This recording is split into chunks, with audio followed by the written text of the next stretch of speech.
नमस्कार, आपके साथ मैं हूं अंजना ओम कश्यप और ब्लैक एंड व्हाइट में आपका स्वागत है।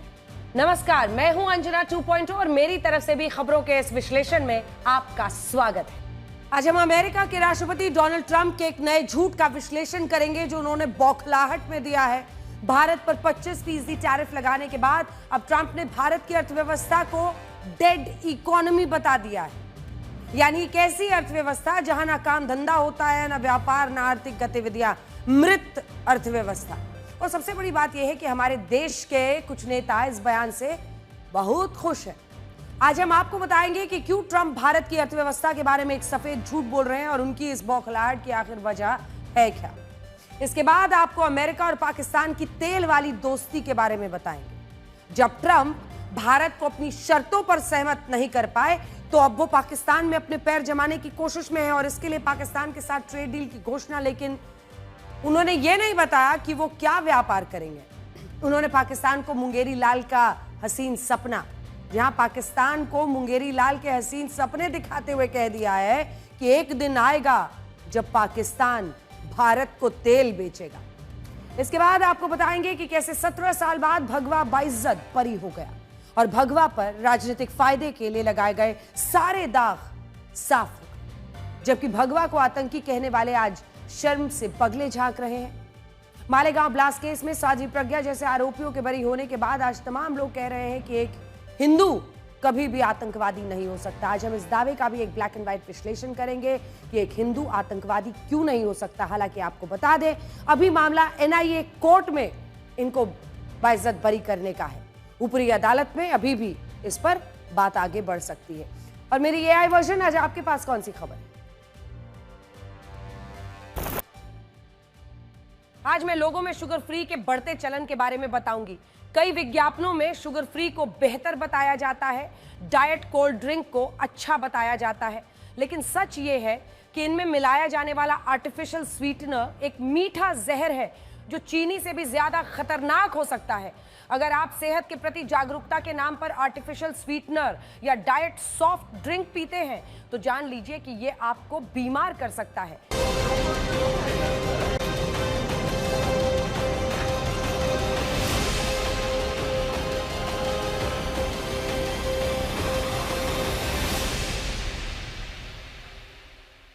लेकिन सबसे पहले आपको आज की तारीख बताते हैं। आज तारीख है 31, महीना है जुलाई और साल है 2025। ये वो तारीख है जिसे इतिहास हमेशा याद रखेगा। जब जब इस देश में हिंदू आतंकवाद, भगवा आतंकवाद, सैफरन टेरर की बात होगी, तब तब इस देश में इस तारीख को याद किया जाएगा। और ऐसा इसलिए होगा क्योंकि आज ही के दिन एनआईए की विशेष अदालत ने 2008 के मालेगांव बम धमाके मामले में सभी 7 आरोपियों को बरी कर दिया है। ये वही मामला था, ये वही हमला था जिसके बाद देश में भगवा आतंकवाद यानी सैफरन टेरर की थ्योरी गढ़ दी गई थी। देश में यह धारणा बनाने की कोशिश हुई कि एक हिंदू भी आतंकवादी हो सकता है। अगर 26/11 के मुंबई हमले में कसाब जिंदा ना पकड़ा गया होता तो शायद पूरी दुनिया इस भगवा आतंकवाद पर यकीन भी कर लेती। लेकिन कहते हैं ना, झूठ चाहे जितनी तेज दौड़ ले, सच उसे पकड़ ही लेता है। तो इस झूठ को भी आज सच ने पकड़ ही लिया। आज एनआईए की विशेष अदालत ने मालेगांव बम धमाका मामले में सभी 7 आरोपियों को बरी कर दिया है। यह बम धमाका 17 साल पहले 29 सितंबर 2008 को नासिक जिले के मालेगांव में हुआ था। दावा था कि हमलावरों ने एक मोटरसाइकिल में पहले आरडीएक्स फिट किया, बाद में इसे मालेगांव के एक ऐसे चौक पर खड़ा कर दिया जहां रमजान के दौरान भारी भीड़ जमा थी। जब विस्फोट हुआ तो इसमें 6 लोग मारे गए, 100 लोग गंभीर रूप से जख्मी हो गए। मारे गए सभी लोग मुसलमान थे, इसीलिए उस वक्त देश में हिंदू आतंकवाद की थ्योरी गढ़ी गई। ये आरोप लगाए गए कि कुछ कट्टरपंथी हिंदुओं ने रमजान के महीने में मुसलमानों को निशाना बनाया और वो देश में बढ़ते इस्लामिक आतंकवाद का बदला लेना चाहते थे। उस वक्त इस बम धमाके ने भारत की पूरी राजनीति को भी हिलाकर रख दिया था और कांग्रेस के कुछ नेता पूरे यकीन के साथ कह रहे थे कि इस हमले के पीछे भगवा आतंकवाद ही है। हमले के वक्त महाराष्ट्र में कांग्रेस एनसीपी गठबंधन की सरकार थी।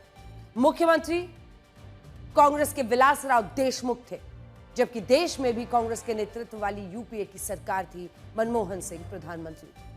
इस हमले के तुरंत बाद इसकी जांच महाराष्ट्र एटीएस को सौंप दी गई और एटीएस की जांच इसी बात पर केंद्रित थी कि यह हमला हिंदू आतंकियों ने ही किया है। 20 अक्टूबर से 20 नवंबर 2008 के बीच कुल 7 आरोपी गिरफ्तार हुए, जिनमें साध्वी प्रज्ञा को मुख्य आरोपी बनाया गया। उन पर यह आरोप लगा कि जिस मोटरसाइकिल से बम धमाका हुआ वो उन्हीं के नाम पर रजिस्टर्ड थी और वो इस धमाके की मास्टरमाइंड है।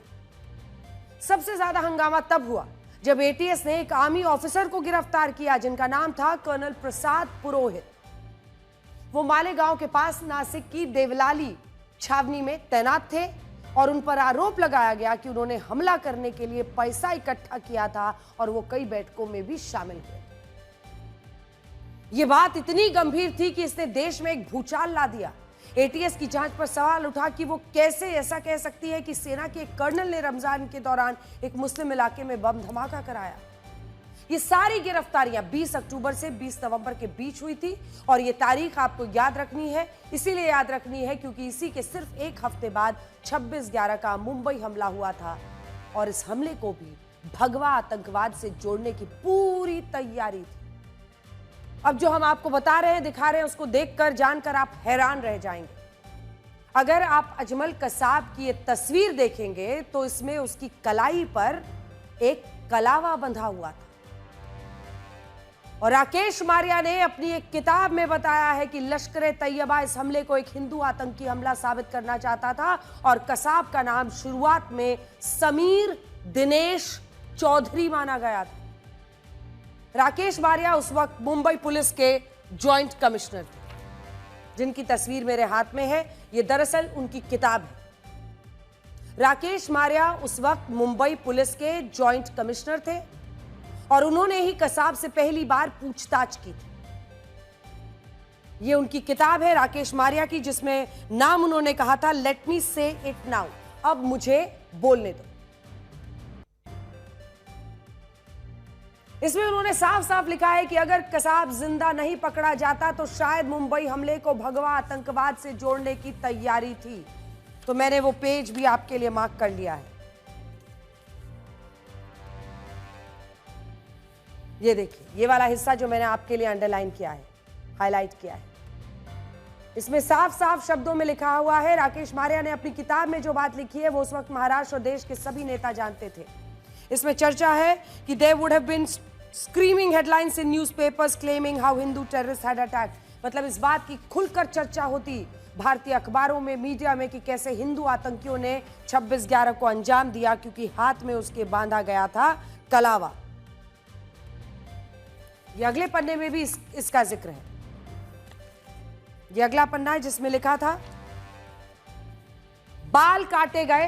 ये देखिए, ये पूरा हिस्सा, ये वाला हिस्सा जो आप देख रहे हैं, इसमें है ये वाली जो 2 लाइन है, कैसे बाल काटे गए, उनकी दाढ़ी हटा दी गई और इसके बाद से उनके लिए जूते भी ऐसे खरीदे गए, नए कपड़े खरीदे गए और जो कलावा हिंदू हाथ में बांधते हैं वो सब, और उनको सब कुछ एक फेक आइडेंटिटी दी गई। ये सब कुछ इसलिए किया गया कि उनको सारे मैनरिज्म्स भी बदलने थे, वो इसलिए ताकि ये हिंदू लगे। इसके बावजूद मालेगांव बम धमाके को लेकर हिंदू आतंकवाद की थ्योरी को लगातार सही साबित करने की कोशिश हुई।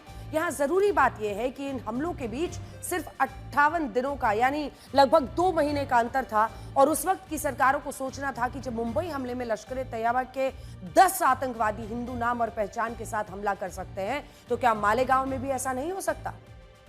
लेकिन इस बात पर किसी ने जोर नहीं दिया और उस वक्त भगवा आतंकवाद को साबित करने की एक हड़बड़ी थी।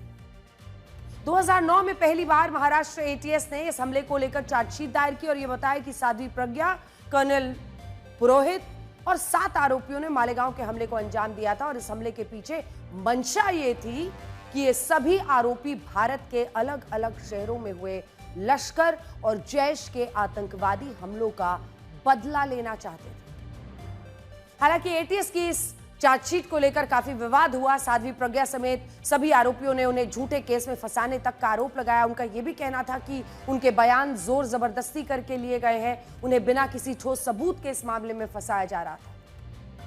जब एटीएस की जांच को लेकर विवाद बढ़ा तो केंद्र सरकार ने इस मामले की जांच एनआईए को सौंप दी। ऐसा इसलिए भी हुआ क्योंकि एनआईए का गठन 26/11 के मुंबई हमले के बाद ही हुआ था और सरकार ने तय किया था कि मालेगांव और 26/11 का मुंबई हमला आसपास ही हुए हैं, इसलिए दोनों मामले की जांच एनआईए को सौंप दी जाए। एनआईए ने 2011 में इस मामले की जांच शुरू की और उस वक्त देश में यूपीए की सरकार थी। जो लोग ये कह रहे हैं कि इस मामले में जांच एजेंसियों ने अपना काम नहीं किया, उन्हें ये पता होना चाहिए कि 6 साल तक इस मामले की जांच यूपीए की सरकार में हुई थी और इस दौरान लंबे समय तक कांग्रेस और एनसीपी की सरकार थी, लेकिन इसके बावजूद कई आरोप साबित नहीं हुए। आज कोर्ट ने क्या कहा है कि मौकाए वारदात पर कोई भी एहतियात नहीं बरता गया, वहां कंटैमिनेशन हुआ प्रूफ का, यानी जो सबूत वहां पर थे उनके साथ छेड़छाड़ हुई, बैरिकेडिंग तक नहीं की गई। जो जहां धमाका होता है पुलिस कॉर्डन ऑफ कर देती है, कोई वहां चल नहीं सकता क्योंकि वहीं से सबूत मिलते हैं। अगर मोटरसाइकिल में वहां पर आया था आरडीएक्स जिसमें धमाका हुआ तो ये सारे सबूत तो वहीं से इकट्ठा करने थे, लेकिन उसका कॉर्डन ऑफ भी नहीं किया। ये सब कोर्ट ने अपने फैसले में लिखा है और ऐसे में सवाल उठता है कि जब ये घटना 2008 में घटी थी तब पुलिस ने एहतियातन ये सारे कदम क्यों नहीं उठाए? क्यों घटना पर, मौकाए वारदात पर, सीन ऑफ एक्सप्लोजन यानी जहां धमाका हुआ था उस जगह को बिल्कुल अलग नहीं किया? 2016 में जब एनआईए की दूसरी चार्जशीट आई तब इसमें यह कहा गया कि साध्वी प्रज्ञा और बाकी आरोपियों पर जो इल्जाम लगाए गए हैं उनके पर्याप्त सबूत नहीं थे। यह इस केस का टर्निंग पॉइंट था जिसने भगवा आतंकवाद का मुद्दा उछालने वालों को बैकफुट पर धकेला। साध्वी प्रज्ञा को अदालत से जमानत मिली और 2019 में उन्होंने बीजेपी की टिकट पर भोपाल से लोकसभा का चुनाव जीता। जो नेता अदालत के इस फैसले को स्वीकार नहीं कर रहे हैं और इसे गलत बता रहे हैं, उन्हें यह बात भी पता होनी चाहिए कि बॉम्बे हाई कोर्ट ने एनआईए की चार्जशीट को अंतिम ना मानते हुए इस पर ट्रायल कोर्ट में फैसला कराने की बात कही थी और आज जो फैसला आया है वो ट्रायल कोर्ट का ही है। हालांकि आपको अभी इस बात का भी इंतजार करना होगा कि क्या यह मामला ऊपरी अदालतों में सुप्रीम कोर्ट तक जाता है और अगर जाता है तो वहां से क्या फैसला आता है। लेकिन आज भी कुछ नेता ट्रायल कोर्ट के फैसले पर सवाल उठाकर देश के लोगों को गुमराह कर रहे। सच्चाई क्या है वो आपको पता होनी चाहिए। एनआईए की विशेष अदालत में इस मुद्दे पर मई 2018 से अप्रैल 2025 तक सुनवाई चली, यानी 7 साल 2 महीने 24 दिन तक हर सबूत, हर आरोप पर लंबी बहस हुई। इस दौरान अदालत में कुल 1093 सुनवाई हुई, जिनमें अदालत ने 10,800 सबूतों की जांच की। आप सही सुन रहे हैं, 10,800 सबूत। आरोपियों के खिलाफ 323 गवाह अदालत के सामने पेश हुए। 40 गवाह अपने पुराने बयानों से मुकर गए।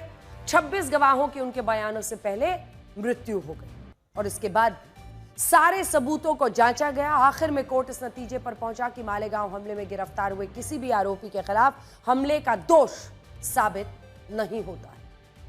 7 साल की सुनवाई में ना ये आरोप साबित हुए कि रिटायर्ड कर्नल प्रसाद पुरोहित ने आरडीएक्स दिया था। जिस मोटरसाइकिल से धमाका हुआ था उसका चेसिस नंबर भी मिट गया, जिससे यह भी साबित नहीं हुआ कि यह मोटरसाइकिल साध्वी प्रज्ञा के नाम पर रजिस्टर्ड थी। यह भी साबित नहीं हुआ कि धमाका मोटरसाइकिल में रखे बम से हुआ था या उसके आसपास रखे किसी और बम से। और इस बात के कभी ठोस सबूत नहीं मिले कि इस मोटरसाइकिल को किसने उस इलाके में खड़ा किया। घटना के बाद पत्थरबाजी, सार्वजनिक संपत्ति को नुकसान पहुंचाना, पुलिस से हथियार छीनने की घटनाओं की जांच भी अधूरी रह गई और पंचनामे में भी कई गड़बड़ियां थी।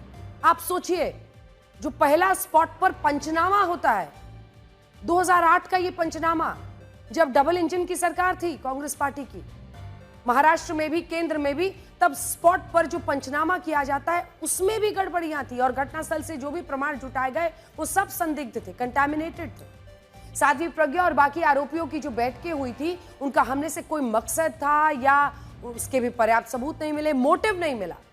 वजह क्या थी? मकसद, मोटिव खोजा जाता है और जो बैठकों की सीडी थी वो भी टूटी और जो मोबाइल कॉल रिकॉर्ड्स जुटाए गए वो कानूनी रूप से सही नहीं थे।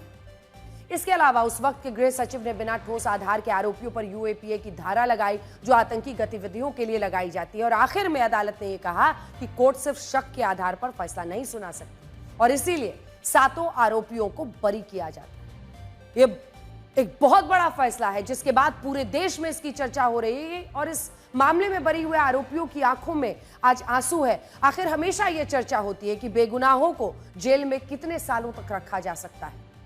अगर आज वो रिहा हुए हैं, बाइज्जत बरी हुए हैं, तो उनके जेल में काटे गए 17 सालों का हिसाब कौन देगा? राष्ट्र ने मुझे सेवा करने का मौका इसके पहले दिया, बेल पर आने के बाद भी दिया, और परमात्मा की मैं बहुत बहुत धन्यवाद देता हूं कि इसके बाद भी वो मुझे मौका दे रहा है। एक निर्दोष निकलने के बाद मैं चाहता हूं कि भगवान और मातृभूमि हर एक को ये मौका दे और देते रहते हैं। कमी हम में होती है कि हम उसका फायदा नहीं उठाते। ठीक है, तो देश का काम करो भाइयों। ठीक है, और कुछ नहीं है, देश के सिवा और कुछ नहीं है, ये अपना देश है, हमने काम करना चाहिए। हमारा टॉर्चर हुआ है, हमारे घुटना टूटा है, नाखून निकाले गए हैं। अभी जो पीड़ा है हम तो रो नहीं सकते, रोने की आदत नहीं है, आदत हमें लड़ने की है। लेकिन अभी जो लड़ाई बाकी है, जो साजिश किया है इस केस में, जब तक पकड़ा नहीं जाएगा तब लड़ाई चालू रहेगी। हम लोगों को जितना टॉर्चर किया गया, जितनी हम लोगों को तकलीफें हुई, जो कुछ भी हुआ, हमने कोर्ट के सामने रखा है। हमने कोर्ट के सामने अपना नार्को टेस्ट का रिपोर्ट भी रखा है, जिसमें हम लोग का कोई रोल नहीं है, वो साबित होता है। पहले से ही कह रहे थे कि हम लोग निर्दोष है, लेकिन 17 साल तो केस की फाइट करनी ही पड़ी हमें। तो आज का फैसला बहुत महत्वपूर्ण हो गया है और हम खुश हैं इस फैसले से, क्योंकि हम पहले से ही निर्दोषी थे और निर्दोषी रहे। इस मुकदमे में 14 आरोपियों को पकड़ा गया था। सभी के सभी आरोपियों को झूठे नाम से और अलग जो जुरिडिक्शन नहीं था मुंबई एटीएस का, वहां से पकड़ के लेके आए थे। इलीगल डिटेंशन था और टॉर्चर भी किया था, विटनेस को किया था। ओरिजिनल एफआईआर गायब है। हम कहते थे कि कोई आई विटनेस इस केस के अंदर नहीं था। पूरा का पूरा जिम्मेदार तत्कालीन कांग्रेस का नेतृत्व, शरद पवार, दिग्विजय सिंह, सुशील कुमार शिंदे, शिवराज पाटिल, शकील अहमद पाटिल, अहमद पटेल, सोनिया गांधी, राहुल गांधी, यह लोग हैं। और आज आपको 2 और तारीखों के बारे में बताते हैं जिनके बीच एक अजीब सा रिश्ता है। पहली तारीख है 19 सितंबर 2008 और दूसरी तारीख है 29 सितंबर 2008। कितने दिनों का अंतर? सिर्फ 10 दिन। इन दोनों तारीखों के बीच सिर्फ 10 दिनों का अंतर है। 19 सितंबर 2008 को दिल्ली का बाटला हाउस एनकाउंटर हुआ था, जिसमें इंडियन मुजाहिदीन के 2 आतंकवादी मारे गए थे। और इसके ठीक 10 दिन बाद 29 सितंबर को मालेगांव में बम धमाका हुआ था, जिसमें 6 लोग मारे गए थे और इसके पीछे भगवा आतंकवाद को वजह माना गया था।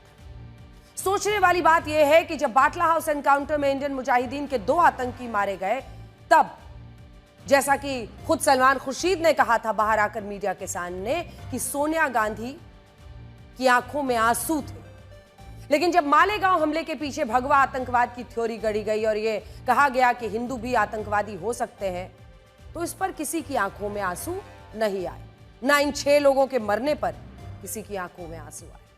उल्टा 25 अगस्त 2010 को तत्कालीन गृह मंत्री पी चिदंबरम ने कहा कि कुछ हमलों में भगवा आतंक का पता चला है। 20 जनवरी 2013 को तत्कालीन गृह मंत्री सुशील कुमार शिंदे ने कहा कि बीजेपी और आरएसएस अपने ट्रेनिंग कैंप्स में हिंदू आतंकवाद को बढ़ावा देने का काम कर रहे हैं।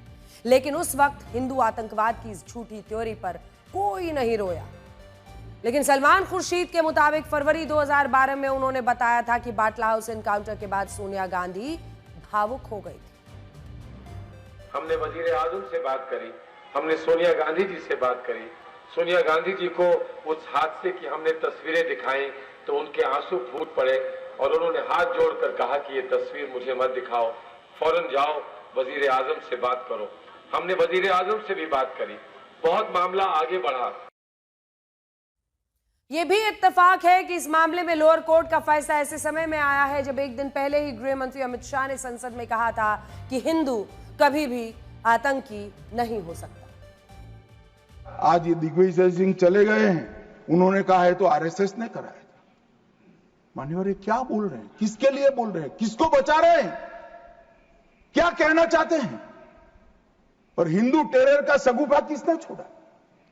मैं आज दुनिया के सामने, देश की जनता के सामने गर्व से कहता हूं कि हिंदू कभी टेररिस्ट नहीं हो सकता। हम कभी टेररिस्ट नहीं हो सकते। क्या कहना चाहते हैं? फर्जी टाइप के केस बनाए, एक भी केस अदालत में नहीं टिका। देशभक्त संगठनों पर आरोप लगाए आपने, सिर्फ आपकी छिछोरी राजनीति के लिए, क्षुल्लक फायदे के लिए। और फिर क्या कर लिया? फिर भी हार गए। काफी आक्रामक अंदाज में अमित शाह बीते दिन राज्यसभा में बोल रहे थे। जो लोग ये कह रहे हैं कि अदालत के फैसले से पहले गृहमंत्री अमित शाह ने यह बयान लोकसभा में कैसे दिया और क्या उन्हें इस फैसले के बारे में पहले ही पता चल गया था, तो उन्हें ये बात पता होनी चाहिए कि बीजेपी के तमाम नेता ये बात सालों से कह रहे हैं और आपको प्रधानमंत्री नरेंद्र मोदी, गृहमंत्री अमित शाह के ऐसे कई बयान मिल जाएंगे जिनमें उन्होंने 15 साल पहले ही भगवा आतंकवाद की थ्योरी को खारिज कर दिया था और ये कहा था कि हिंदू कभी भी आतंकवादी नहीं हो सकता। ये हमारे सांस्कृतिक विरासत है और आज आप भगवा आतंकवाद की बात कर रहे हो। मैं भाइयों बहनों आपको पूछना चाहता हूं, आप मुझे जवाब दीजिए, क्या आप हिंदुस्तान के तिरंगे झंडे को सलाम करते हो? उस तिरंगे झंडे में भगवा रंग है? उस भगवा रंग को सलाम करने वाले आप आतंकवादी हो? ये दिल्ली की सल्तनत आपको आतंकवादी कहती है। मैं आपको पूछना चाहता हूं, हिंदुस्तान के सेना के जवान जो देश के तिरंगे झंडे की रक्षा के लिए दुश्मनों की गोलियां खाते हैं, दुश्मनों की गोलियों को झेलते हैं, अपने बीवी बच्चों को छोड़ करके इस भारत मां के लिए शहीद हो जाते हैं, तिरंगे की आन बान शान के लिए। जिस तिरंगे में भगवा रंग है, क्या मेरे सेना के जवान आतंकवादी हैं? मैं आपको पूछना चाहता हूं, क्या हिंदुस्तान के हजारों साल पुराने हमारे मंदिर क्या वो आतंकवाद कहते हैं? क्या हमारे मंदिर आतंकवाद कहते हैं? जहां पर भगवा झंडा फहरता है वो आतंकवाद की प्रेरणा देता है? अरे चूक करो मेरे कांग्रेस के मित्रों, ये वोट बैंक की लालच से आप इतनी बड़ी महान संस्कृति को अपमानित कर रहे हो। अब बीजेपी भगवा आतंक की थ्योरी गढ़ने के लिए कांग्रेस से माफी की मांग कर रही है, जबकि विपक्ष के कई नेता ये कह रहे हैं कि वो अदालत के फैसले से खुश नहीं है। अगर इस मामले में सभी आरोपी बरी हो गए तो फिर मालेगांव हमले में धमाका किसने किया था? 6 लोगों की मौत का जिम्मेदार कौन है? क्या हमला अपने आप हो गया? सुनिए। ये याद रखिए कि अगर साध्वी प्रज्ञा ठाकुर की मोटरसाइकिल पर ही वो बॉम्ब रखा गया RDX मिलिट्री ग्रेड और NIA ने कहा कि उनके पास नहीं था वो, फिर मुंबई में जो ब्लास्ट हुआ था 1991 में, उसमें भी एक महिला के नाम पर एक वो गाड़ी थी, क्या बोलते हैं आपकी, मारुति वैन थी, जिसको ना चलाने आता था, उसको आपने कन्विक्शन दे दिया। ये हमको समझ में नहीं आ रहा। साक्ष्य बटोरने का काम किसका है? साक्ष्य बटोरने का काम है राज्य सरकार का। और 2008 में जब ये धमाके हुए थे साक्ष्य बटोरने के लिए, उस वक्त कांग्रेस की वहां पर सरकार थी। बहरहाल आखिर में हम यही कहना चाहते हैं कि इस महीने 2 बड़े मामलों को लेकर हमारी अदालतों का फैसला आया। इसमें पहला फैसला 2006 में मुंबई लोकल ट्रेनों में हुए बम धमाकों से जुड़ा था, जिसमें बॉम्बे हाईकोर्ट ने निचली अदालत के फैसले को पलट दिया, सभी 9 आरोपियों को बरी किया। इस मामले में सभी आरोपी मुस्लिम थे, जिन्हें लेकर अदालत ने यह कहा कि इन पर बम धमाकों के जो दोष लगाए गए उसके पर्याप्त सबूत नहीं है और इस फैसले को हमारे देश में खुलकर इसका स्वागत किया गया। लेकिन आज जब 2008 के मालेगांव मामले में निचली अदालत ने सभी 7 आरोपियों को बरी कर दिया और इस मामले में सभी आरोपी हिंदू हैं, तब इस पर अदालत के फैसले को लेकर ऐतराज हो रहा है और यह कहा जा रहा है कि यह फैसला नाइंसाफी है। यह फैसला हम आप पर छोड़ते हैं कि इस देश में ऐसा कब तक होगा कि जो फैसला आपके एजेंडे को सूट करता है उसे आप सही मानेंगे और जो सूट नहीं करता उस पर सवाल खड़े कर देंगे। एक और बात, इन दोनों मामलों में आरोपियों के बरी होने की वजह यह है कि उनके खिलाफ जो सर्कमस्टेंशियल एविडेंस पेश हुए वो नाकाफी निकले।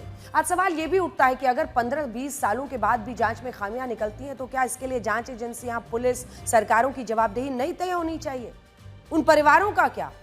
उन परिवारों के बारे में सोचिए जिन्होंने इन बम धमाकों में अपनों को खो दिया, लेकिन इनके असली आरोपियों को आज भी हमारी व्यवस्था सजा नहीं दे पाई। वो कहीं पर इन तमाम खबरों को देखकर शायद मुस्कुरा रहे होंगे। और अगर ये लोग बाइज्जत बरी होते हैं तो इनके 17 सालों का जो इन्होंने जेल में काटा है उसका हिसाब कौन देगा? भारत पर 1 अगस्त से 25% टैरिफ लगाने के बाद राष्ट्रपति ट्रंप ने भारत की अर्थव्यवस्था को डेड इकोनॉमी बताया है। डेड इकोनॉमी का मतलब एक ऐसी अर्थव्यवस्था जहां ना तो किसी तरह की आर्थिक गतिविधियां होती हैं, ना कंपनियां होती हैं, ना कारखाने, ना नौकरियां, ना व्यापार। लेकिन आप खुद सोचिए कि क्या भारत की अर्थव्यवस्था की हालत ऐसी है कि वो एक मृत अर्थव्यवस्था है। भारत तो आज दुनिया की चौथी सबसे बड़ी अर्थव्यवस्था है। दुनिया की बड़ी अर्थव्यवस्थाओं में सबसे ज्यादा ग्रोथ रेट भी भारत का है। 2022 से 25 के बीच एक बार ऐसा नहीं हुआ जब अमेरिका का जीडीपी ग्रोथ रेट 3% से ज्यादा रहा। लेकिन इन्हीं सालों में भारत का जीडीपी ग्रोथ रेट हर बार 6% से ज्यादा रहा और 2023 में 9.2%, 2023 में 9.2%। इसके अलावा भारत में कुल कामगारों और नौकरी पेशा लोगों की संख्या 60 करोड़ से ज्यादा है और यह पूरे अमेरिका की आबादी से लगभग 2 गुना है। अमेरिका पर कर्ज भी भारत से कई गुना ज्यादा है। अमेरिका पर उसकी जीडीपी का 120% कर्ज है, जो 3,000 लाख करोड़, मतलब आप सोचिए 3,000 लाख करोड़ से ज्यादा है। जबकि भारत पर 181 लाख करोड़ रुपए का कर्ज है, जो हमारी जीडीपी का 53% है। ये आंकड़े कहते हैं कि अगर किसी देश की अर्थव्यवस्था तेजी से कमजोर हो रही है तो वो अमेरिका की अर्थव्यवस्था है। लेकिन फिर भी राष्ट्रपति डोनाल्ड ट्रंप भारत की अर्थव्यवस्था को डेड, यानी मरी हुई अर्थव्यवस्था बता रहे हैं और उनकी बौखलाहट का पता चलता है। बौखलाहट इस बात की है कि भारत ने अमेरिका के साथ ट्रेड डील पर सहमति नहीं दी है। हाँ, नहीं दी है। भारत अपने किसानों, अपने मजदूरों, छोटे व्यापारियों, डेयरी उद्योग के लिए खड़ा रहा। लेकिन हम अमेरिका के दबाव में नहीं आए और जब हम दबाव में नहीं आए तो राष्ट्रपति ट्रंप ने वो किया जो वो हर उस देश के साथ करते हैं जो उनकी बात नहीं मानते। या तो मुनीर की तरह जाकर उनका बूट पॉलिश कीजिए, वरना फिर तैयार रहिए। उन्होंने ट्रूथ सोशल पर भारत को लेकर ऐसी बातें लिखी जिस पर बहुत सारे लोगों को यकीन नहीं हो रहा। मैं आपको पढ़कर जरा बताती हूं।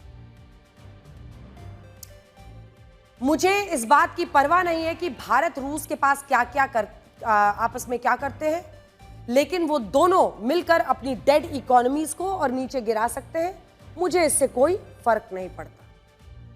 ये है उनके बोल।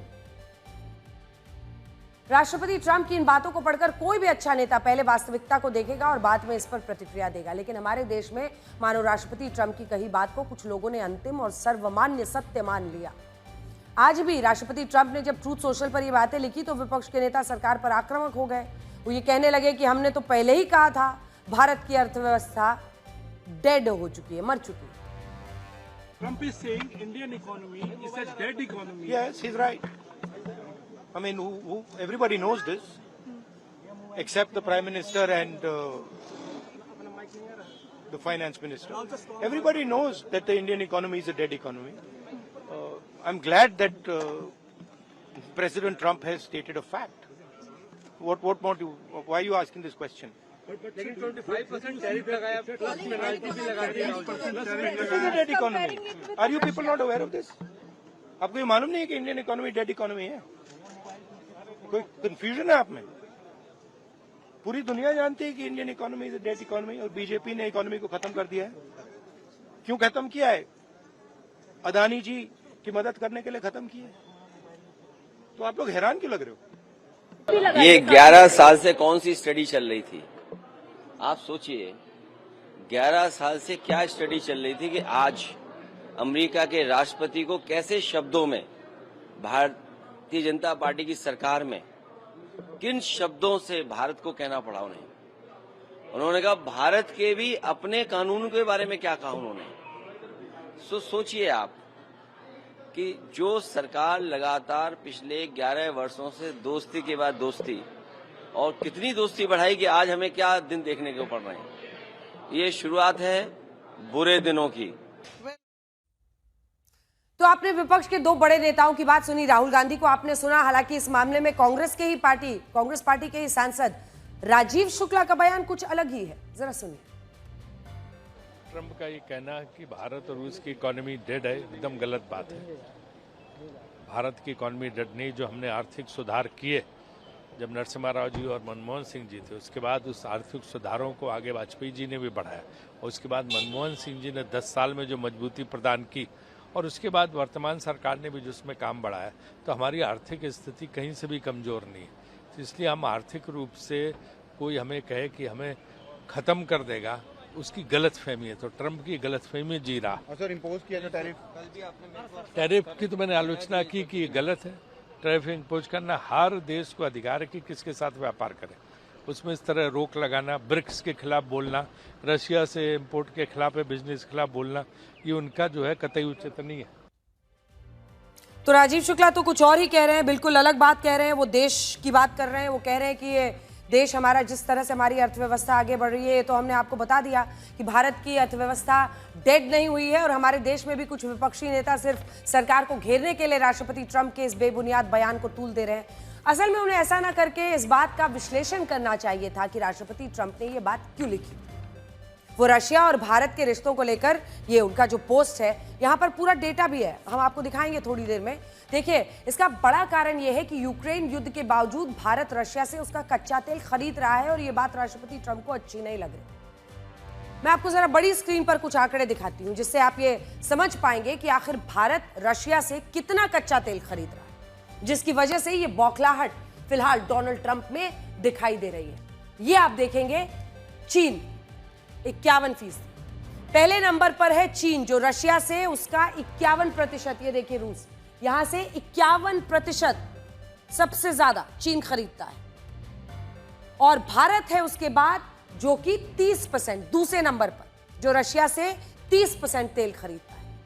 राष्ट्रपति ट्रंप का कहना है कि भारत रशिया का कच्चा तेल खरीदकर उसकी मदद कर रहा है और इसे रशिया को यूक्रेन के खिलाफ युद्ध लड़ने में मदद मिल रही है। लेकिन क्या आपको पता है, राष्ट्रपति ट्रंप की इस नाराजगी का कोई मतलब नहीं है। अब आप इस ग्राफिक्स को जरा देखिए।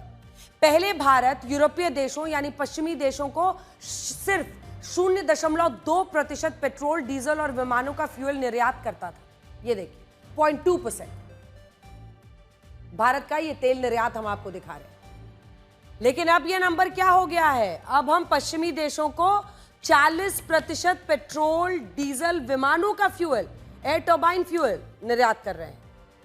हम दे रहे हैं उनको, वो हमसे खरीद रहे हैं। और क्या आपको पता है कि ये निर्यात रशिया की वजह से ही बढ़ा है। हम रशिया से जो कच्चा तेल खरीदते हैं उसे भारत में रिफाइन करते हैं, और जब रिफाइन करके इस कच्चे तेल से पेट्रोल, डीजल जैसे पेट्रोलियम प्रोडक्ट्स बन जाते हैं, तो उन्हें यूरोप के देश हमसे खरीद रहे हैं। अब उनको पता नहीं है कच्चा तेल कहां से आ रहा है, हम उसे रिफाइन कर रहे हैं। यानी रशिया का तेल खरीदता तो भारत है, लेकिन घूमकर कहां पहुंच रहा है, उन्हीं पश्चिमी देशों के पास। इनमें अमेरिका भी है, जिसे भारत अपना 5% पेट्रोल, डीजल और जेट फ्यूल निर्यात करता है। अमेरिका को ये वाला नंबर। तो यहां पर जो पहले हम करते थे 0.2% यूरोपीय देशों को, वो यूरोपीय देशों को हम 40% अब कर रहे हैं भारत का तेल निर्यात, जिसमें पेट्रोलियम प्रोडक्ट्स है। और अमेरिका भी 5% हमसे खरीद रहा है। अरे साहब, वही कच्चा तेल जो वहां से ले रहे हैं, वही तो हम भी उसको रिफाइन करने के बाद आगे आपके पास बेच रहे हैं, आप उसको खरीद रहे हैं। लेकिन सोचिए, फिर यही देश कहते हैं कि भारत ने रशिया से कच्चा तेल क्यों खरीदा। और अगर रशिया के कच्चे तेल से इतनी ही परेशानी है, तो भारत से ये देश रशिया का कच्चा तेल क्यों खरीदते हैं, जिसको हम रिफाइन कर देते हैं। एक और ग्राफिक जरा आपको दिखाते हैं। जब यूक्रेन और रशिया का युद्ध शुरू नहीं हुआ, देखिए यूरोपीय देशों को रूस का जो निर्यात था वो आपको बताते हैं। जब 2021 में रशिया अपना 50% कच्चा तेल और 40% नेचुरल गैस अकेले पश्चिमी देशों को निर्यात करता था, 50% कच्चा तेल, 40% नेचुरल गैस, किसको देता था? यही यूरोपीय देशों को। लेकिन तब इन देशों को रशिया के कच्चे तेल और गैस से कोई परेशानी नहीं होती थी। लेकिन आज ये भारत पर सवाल उठा रहे हैं। आप भी यही करते थे पहले। तो कुल मिलाकर जो स्थिति है कि बस किसी तरीके से परेशानी सामने रखनी है, और जब लड़ाई के मूड में एक बार आ जाते हैं डोनाल्ड ट्रंप, तो उसके बाद वो तरह तरह की बातें खोज निकालते हैं। यहाँ एक सवाल ये भी है कि हमारे देश के जो विपक्षी नेता आजकल दिन रात ये कहते हैं कि भारत अमेरिका के कहने पर सीज फायर कैसे कर सकता है, वो ये क्यों नहीं कहते कि भारत अमेरिका के कहने पर रशिया से कच्चा तेल खरीदना क्यों बंद कर दे। अरे हमें फायदा हो रहा है, हम जिस देश से चाहें उससे कच्चा तेल खरीदेंगे। राष्ट्रहित सर्वोपरि है। हमें अपने देश में अपने लोगों के लिए सोचनी है, कीमतें कहाँ हैं नहीं है ये सब देखना है। रशिया हमें कच्चे तेल की कीमतों पर अच्छा खासा डिस्काउंट दे रहा है, हमें प्राथमिकता मिल रही है, हमें भुगतान भी अपनी इंडियन करेंसी यानी रुपये में देने का मौका है। और ये डील के दौरान ही ये तय किया गया था कि हम कच्चा तेल अगर लेंगे आपसे तो रूस इंडियन जो रुपया है उसमें वो पैसा लेगा। और जब इतना फायदा है तो हम रशिया से कच्चा तेल क्यों ना खरीदें? यूक्रेन युद्ध से पहले तक यही सारे पश्चिमी देश भी रशिया का ही तेल और गैस खरीदते थे, तब तो इन्हें रशिया के इसी तेल और गैस से कोई परेशानी नहीं थी। वही पैसा है जो आज रूस लगा रहा है जहां जहां उसे युद्ध लड़ना है यूक्रेन के खिलाफ। राष्ट्रपति ट्रंप को इस बात से भी एतराज है कि भारत रशिया से हथियार खरीदता है, लेकिन सोचने वाली बात यह है कि ऐसा हम पहली बार थोड़ी कर रहे हैं। जब रशिया बना भी नहीं था और वो सोवियत संघ हुआ करता था, उस जमाने से भारत ने रशिया से हथियार खरीदे हैं और रशिया सही मायनों में भारत का असली दोस्त रहा है। रूस ने भारत को विमान दिए, भारत के साथ हथियारों की टेक्नोलॉजी ट्रांसफर की, भारत में आकर हथियारों को विकसित किया। आज अगर भारत मेड इन इंडिया हथियार बना रहा है तो इसकी एक वजह रूस की मदद भी है, रशिया की मदद है। एक और तथ्य यह है कि अमेरिका को पहली बार भारत और रशिया के रिश्तों से तकलीफ नहीं हुई है। भारत ने तो हमेशा के रशिया और अमेरिका के साथ संतुलन बनाकर रखा है, लेकिन अमेरिका ने 1965 के युद्ध से लेकर 1999 के करगिल युद्ध तक भारत को हर बार रोका है। 1965 के युद्ध में तो अमेरिका ने भारत को अनाज देने से इनकार कर दिया था, जिसके बाद तत्कालीन प्रधानमंत्री लाल बहादुर शास्त्री ने कहा था कि अगर देश को बचाना है तो हमें त्याग करना होगा और हम एक वक्त की रोटी खाएंगे मगर किसी के सामने हाथ नहीं फैलाएंगे। और उस वक्त हमने अमेरिका की धमकियों का जवाब देने के लिए हरित क्रांति की शुरुआत की थी और आपदा को अवसर में बदल दिया था। और आज भी हमारे पास एक मौका है। आज जब राष्ट्रपति ट्रंप ने भारत पर 25% का टैरिफ लगाया है, तब हमने अपने किसानों, व्यापारियों, अपने बाजार का हित देखकर देश को पहले रखा है। इससे बड़ी बात कोई और नहीं हो सकती, क्योंकि हमने साफ कहा है कि डेयरी हो, एग्रीकल्चर हो, जब बात किसानों की आएगी तो फिर अमेरिका के दबाव में आने की जरूरत नहीं। अंग्रेजी में से the art of no deal भी कहते हैं, जिसका मतलब होता है डील ना करने की कला। सरकार ने इस कला के तहत अपने बाजार और अपने लोगों को बचाया। ये देश हित में लिया गया एक ऐतिहासिक फैसला है जिसका हर किसी को समर्थन करना चाहिए। राष्ट्रपति ट्रंप की नाराजगी की एक और वजह यह है कि जब भारत ने रशिया के हथियारों पर अपनी निर्भरता को कम किया तो हम अमेरिका से ज्यादा हथियार क्यों नहीं खरीद रहे हैं? अरे भाई, हमें आत्मनिर्भर भारत बनना है। रक्षा के क्षेत्र में हम अपना उत्पादन बढ़ा रहे हैं। हमारे ब्रह्मोस, हमारे आकाश मिसाइल्स हम युद्ध में इस्तेमाल कर रहे हैं, उनकी ऑन ग्राउंड वॉर टेस्टिंग हो रही है। 1997 से 2001 के बीच भारत ने अपने कुल हथियारों में से 80% हथियार सिर्फ रशिया से खरीदे थे, लेकिन अब हम सिर्फ 36% हथियार ही रशिया से खरीद रहे हैं। हमारा सारा जोर मेड इन इंडिया हथियारों पर है और यही बात राष्ट्रपति ट्रंप को पसंद नहीं आ रही। इसके अलावा राष्ट्रपति ट्रंप इस बात से भी नाराज हैं कि भारत ब्रिक्स देशों का हिस्सा है जो डॉलर की जगह किसी और करेंसी में व्यापार करने का विकल्प तलाश रहे हैं और अमेरिका को लगता है कि अगर ऐसा हुआ तो उससे डॉलर टूट जाएगा और अमेरिका की अर्थव्यवस्था पर गहरी चोट लग जाएगी। राष्ट्रपति ट्रंप के इस बयान से आप ये समझ सकते हैं कि उनकी असली चिंता का कारण है डॉलर की सेहत। 1973 के बाद पहली बार ऐसा हुआ है जब 2025 के शुरुआती 6 महीनों में डॉलर की वैल्यू 10% से ज्यादा गिर गई है। यहां आपको अमेरिका के दोहरे मापदंड भी समझने होंगे। अमेरिका के डिपार्टमेंट ऑफ स्टेट यानी विदेश मंत्रालय ने 20 कंपनियों और 10 जहाजों पर पाबंदी लगा दी, जो अमेरिका के प्रतिबंध के बावजूद ईरान से तेल और पेट्रोकेमिकल्स खरीद रही थी।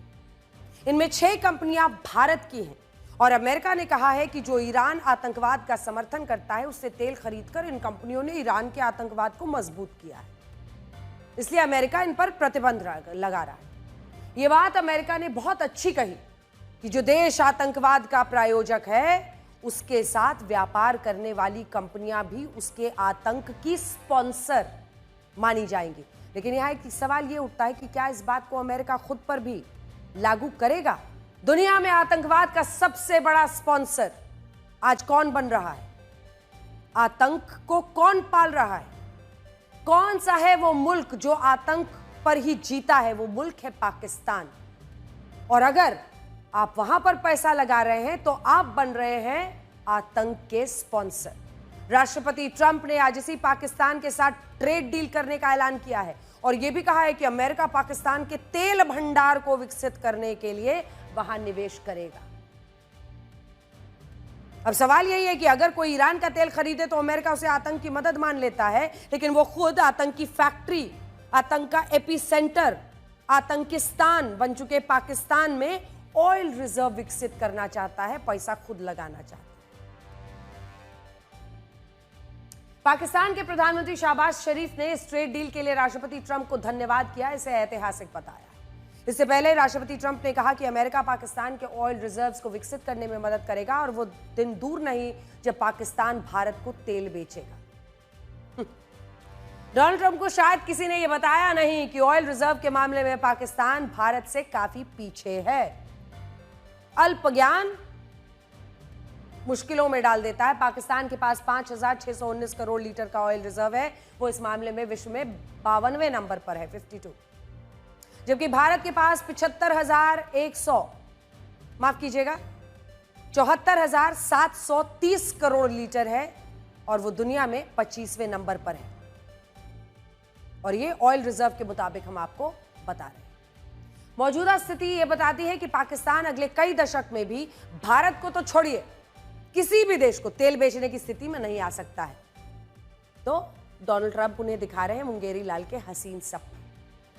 पाकिस्तान के 3 राज्यों पंजाब, सिंध, खैबर पख्तूनख्वा में घोषित रूप से ऑयल रिजर्व्स हैं। यहां से पाकिस्तान कच्चा तेल निकालता है। इसके अलावा बलूचिस्तान में हुए सर्वे के बाद दावा किया गया है कि यहां भी बड़ी मात्रा में ऑयल रिजर्व है। अमेरिका इसी ऑयल रिजर्व को विकसित करने की बात कह रहा है। हालांकि बलूचिस्तान में मौजूद तेल के भंडार की अभी तक कोई खास जांच नहीं हुई है, पुष्टि नहीं हुई है और इसे लेकर अभी तक सिर्फ दावे ही किए गए हैं। और सच तो यह है कि अगर पाकिस्तान ने तेल के चक्कर में अमेरिका को बलूचिस्तान में दाखिल होने की अनुमति दे दी, खेल गड़बड़ हो जाएगा। चीन के साथ उसके संबंध बहुत खराब हो जाएंगे। ऐसा लगता है कि डोनाल्ड ट्रंप जो कर रहे हैं वो पाकिस्तान के लिए सुसाइडल हो सकता है, क्योंकि चीन फिर अकड़ जाएगा। बलूचिस्तान में एक तरफ चीन होगा, दूसरी तरफ अमेरिका होगा, तीसरी तरफ खुद पाकिस्तान और चौथी तरफ बलोच लिबरेशन आर्मी होगी जो बलूचिस्तान की आजादी के लिए लड़ रही है। जहां तक अमेरिका और पाकिस्तान के बीच व्यापार की बात है तो साल 2024 में इन दोनों देशों के बीच 63,000 करोड़ रुपए का व्यापार हुआ था, जो अमेरिका के कुल ट्रेड का मात्र 0.1% है, वो 0.1%।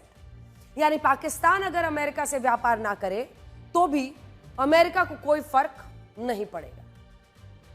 अब ऐसे में देखिए, पाकिस्तान की बात हो रही है तो आपको पाकिस्तान का एक और कड़वा सच भी जरा दिखा देते हैं। पाकिस्तान जैसे इस्लामिक देशों का मुस्लिम भाईचारा तभी जागता है जब किसी देश की बहुसंख्यक आबादी गैर मुस्लिम हो, चाहे फिर वो इजराइल हो या भारत।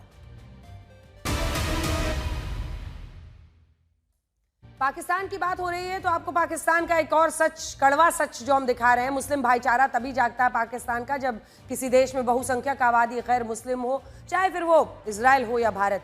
ये देश मुसलमानों पर अत्याचार का प्रोपेगेंडा शुरू कर देते हैं, लेकिन खुद ये इस्लामिक देश दूसरे देश के मुसलमानों पर कैसे अत्याचार करते हैं आप उससे अफगानिस्तान की तस्वीरों से समझ सकते हैं। अफगानिस्तान के लाखों लोगों को मुसलमान होने के बाद भी पाकिस्तान और ईरान से मार मार कर भगाया जा रहा है और कोई भी मुस्लिम देश इनकी मदद के लिए तैयार नहीं है। पाकिस्तान और ईरान ने कहा है कि अफगानिस्तान के मुसलमान और कानूनी तरीके से उनके देश में रह रहे हैं, इसलिए वो उन्हें डिपोर्ट करना चाहता है। लेकिन अफगानिस्तान की तालिबान सरकार ने अपने लोगों को खदेड़े जाने पर पाकिस्तान और ईरान दोनों की आलोचना की है। इसे मानवीय सिद्धांतों, मुस्लिम भाईचारे का गंभीर उल्लंघन बताया। पिछले 3 महीनों में सिर्फ 90 दिन जिसमें करीब 20 लाख अफगानी मुसलमान ईरान, पाकिस्तान और तुर्की से जबरन भगा दिए गए। लेकिन आप खुद सोचिए कि क्या इन मुसलमानों का दर्द आपने कहीं सुना? क्या ये मुसलमान नहीं है और क्या ये मुसलमान खतरे में नहीं आते हैं?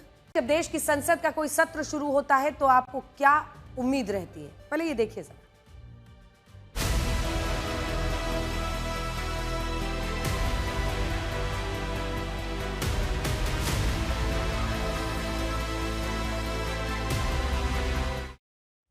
जी हाँ, जब संसद का कोई सत्र शुरू होता है तो उम्मीद रहती है, यही रहती है ना, कि अब कुछ जरूरी चर्चा होगी, कुछ जरूरी बिल पास होंगे, देश हित, जनहित से जुड़े मुद्दे, समस्याएं लोकसभा राज्यसभा में उठाई जाएंगी।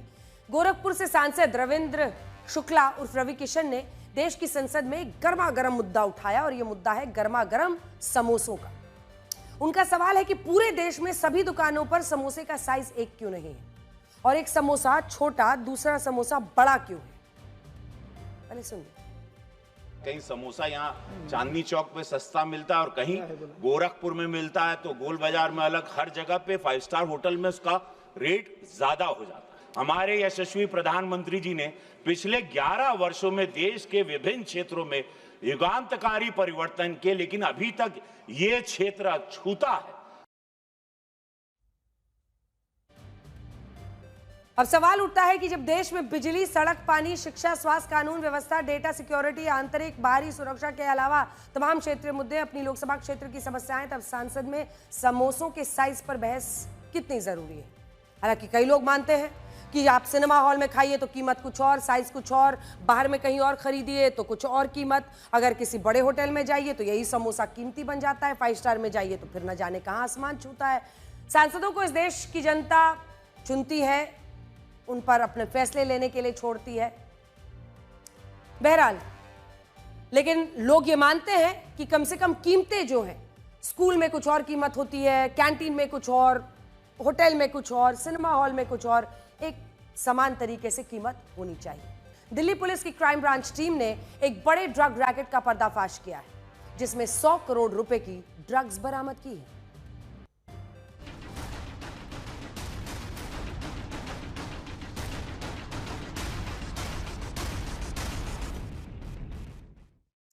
दिल्ली पुलिस की क्राइम ब्रांच टीम ने एक बड़े ड्रग्स रैकेट का पर्दाफाश किया है, जिसमें 100 करोड़ रुपए की ड्रग्स बरामद हुई। इस मामले में पुलिस ने 5 नाइजीरियाई नागरिकों को भी गिरफ्तार किया, जो ये पूरा रैकेट चला रहे थे।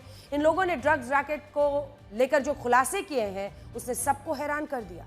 जिस तरह से आप अलग अलग जो एजेंसियां हैं, जो घर पर फूड डिलीवरी ऐप है, उनसे खाना मंगवाते हैं, ठीक वैसे ही नाइजीरियाई गैंग दिल्ली एनसीआर में ड्रग्स की ऐप स्टाइल में होम डिलीवरी करवा रहा था। अगर आप फूड डिलीवरी ऐप से खाना या ग्रोसरीज मंगवाते होंगे तो आपको पता होगा कि ऐप में डिलीवरी बॉय की रियल टाइम लोकेशन भी दिखाई देती है। ठीक वैसे ही नाइजीरिया गैंग के ड्रग ऐप में कस्टमर को रियल टाइम लोकेशन होती थी, जिससे वो सही कस्टमर पहुंचता था। सिर्फ यही नहीं, जिस तरह से फूड डिलीवरी बॉय अपनी अपनी कंपनी की यूनिफॉर्म में सामान डिलीवरी करता है, ठीक वैसे ही ड्रग्स डिलीवरी बॉय भी एक खास यूनिफॉर्म में डिलीवरी करने आता था, ताकि कस्टमर को पता हो कि वो है कौन। पुलिस ने जिन नाइजीरियाई नागरिकों को पकड़ा है, वो कई सालों से दिल्ली में रह रहे थे और उनका काम था विदेश से आने वाली ड्रग्स को रिसीव करना, फिर उसको अलग अलग डिलीवरी बॉयज के जरिए कस्टमर तक पहुंचा देना। ड्रग्स का ऑर्डर भी व्हाट्सएप VoIP यानी वॉइस ओवर इंटरनेट प्रोटोकॉल के जरिए दिया जाता था। ये ऑर्डर नाइजीरिया में मौजूद एक कॉल सेंटर में नोट किया जाता था और फिर वहां से ड्रग्स डिस्ट्रीब्यूटर्स को डिलीवरी की लोकेशन बताई जाती थी। नाइजीरियाई नागरिकों का ये ड्रग रैकेट कई देशों में फैला हुआ है। इसमें Malaysia, Australia, New Zealand, Japan, UK जैसे देश शामिल हैं। वहां भी इसी तरीके से ड्रग्स की सप्लाई की जाती थी।